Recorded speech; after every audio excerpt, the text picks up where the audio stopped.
ನಮಸ್ಕಾರ. ಕಾರವಾರ ಪ್ಲಸ್ ಚಾನಲ್ಗೆ ಸ್ವಾಗತ. ಅಸಂಘಟಿತ ಕಾರ್ಮಿಕರ ಸಾಮಾಜಿಕ ಭದ್ರತೆಗಾಗಿ ಪ್ರಧಾನಮಂತ್ರಿ ಸನ್ಮಾನ್ಯ ಶ್ರೀ ನರೇಂದ್ರ ಮೋದಿ ನೇತೃತ್ವದ ಕೇಂದ್ರ ಸರ್ಕಾರ ಇ ಶ್ರಮ ಪೋರ್ಟಲ್ ಪ್ರಾರಂಭಿಸಿದೆ. ಸನ್ಮಾನ್ಯ ಮುಖ್ಯಮಂತ್ರಿಗಳಾದ ಶ್ರೀ ಬಸವರಾಜ ಬೊಮ್ಮಾಯಿ ಅವರು ಹಾಗೂ ಕಾರ್ಮಿಕ ಖಾತೆ ಸಚಿವರಾದ ಶ್ರೀ ಶಿವರಾಮ್ ಹೆಬ್ಬಾರ್ ಅವರು ಇಂದು ರಾಜ್ಯದಲ್ಲಿ ರಾಷ್ಟ್ರೀಯ ಅಸಂಘಟಿತ ಕಾರ್ಮಿಕರ ನೋಂದಣಿ ಇ ಶ್ರಮ ಯೋಜನೆಗೆ ಚಾಲನೆ ನೀಡಿದರು. ಈ ಸಂದರ್ಭದಲ್ಲಿ ಕಾರ್ಮಿಕ ಇಲಾಖೆಯ ಅಪರ ಮುಖ್ಯ ಕಾರ್ಯದರ್ಶಿ ಜಿ ಕಲ್ಪನಾ, ಇ ಆಡಳಿತ ಇಲಾಖೆಯ ಅಪರ ಮುಖ್ಯ ಕಾರ್ಯದರ್ಶಿ ರಾಜೀವ್ ಚಾವ್ಲಾ, ಮುಖ್ಯಮಂತ್ರಿಯವರ ಕಾರ್ಯದರ್ಶಿ ವಿ ಪೊನ್ನರಾಜು, ಕಾರ್ಮಿಕ ಇಲಾಖೆ ಆಯುಕ್ತ ಅಕ್ರಮ್ ಪಾಷಾ ಮತ್ತು ಇತರರು ಉಪಸ್ಥಿತರಿದ್ದರು.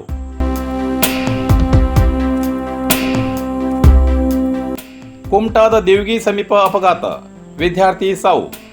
ಕುಮಟಾ ತಾಲೂಕಿನ ದೇವಗಿ ಬಳಿ ಬೈಕ್ ಹಾಗೂ ಮೀನು ಲಾರಿ ನಡುವೆ ಭೀಕರ ಅಪಘಾತವೊಂದು ಸಂಭವಿಸಿದ್ದು, ಬೈಕ್ ಸವಾರ ಸ್ಥಳದಲ್ಲೇ ಮೃತಪಟ್ಟ ಘಟನೆ ವರದಿಯಾಗಿದೆ. ಹಿಂಬದಿಯ ಸವಾರ ಗಂಭೀರವಾಗಿ ಗಾಯಗೊಂಡ ಘಟನೆ ನಡೆದಿದೆ.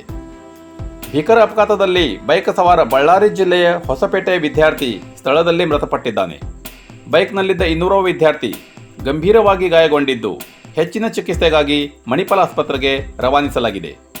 ವಿದ್ಯಾರ್ಥಿಗಳು ಯಾಕೆ ಜಿಲ್ಲೆಗೆ ಬಂದಿದ್ದರು ಮತ್ತು ಎಲ್ಲಿಗೆ ಹೋಗುತ್ತಿದ್ದರು ಎನ್ನುವ ಮಾಹಿತಿ ಕಲೆ ಹಾಕುವ ಪ್ರಕ್ರಿಯೆ ನಡೆಯುತ್ತಿದೆ. ಸ್ಥಳಕ್ಕೆ ಕುಮಟಾ ಪೊಲೀಸರು ದೌಡಾಯಿಸಿದ್ದಾರೆ. ಚತುಷ್ಪಥ ಕಾಮಗಾರಿ ಕೈಗೆತ್ತಿಕೊಂಡ IRB ಕಂಪನಿ ಟೋಲ್ ಕಲೆಕ್ಷನ್ ಪ್ರಾರಂಭಿಸಿದ ನಂತರ ಕೆಲಸದ ವೇಗ ತೀವ್ರ ಕುಂಠಿತವಾಗಿದ್ದು, ಅಪೂರ್ಣ ಕಾಮಗಾರಿಗಳು ಕಳೆದೆರಡು ವರ್ಷದಿಂದಲೂ ಯಥಾಸ್ಥಿತಿಯಲ್ಲಿಯೇ ಮುಂದುವರಿದಿದ್ದರೂ ಜಿಲ್ಲೆಯಲ್ಲಿ ರಸ್ತೆ ಅಪಘಾತ ಹೆಚ್ಚಳಕ್ಕೆ ಕಾರಣ ಎನ್ನುವ ಆರೋಪ ಕೇಳಿಬರುತ್ತಿದೆ. ಕುಮಟಾ ತಾಲೂಕಿನಲ್ಲಿ ಪ್ರತಿದಿನ ಒಂದಿಲ್ಲೊಂದೋ ಒಂದು ಅಪಘಾತ ಸುದ್ದಿ ಕೇಳಿಬರುತ್ತಿದೆ.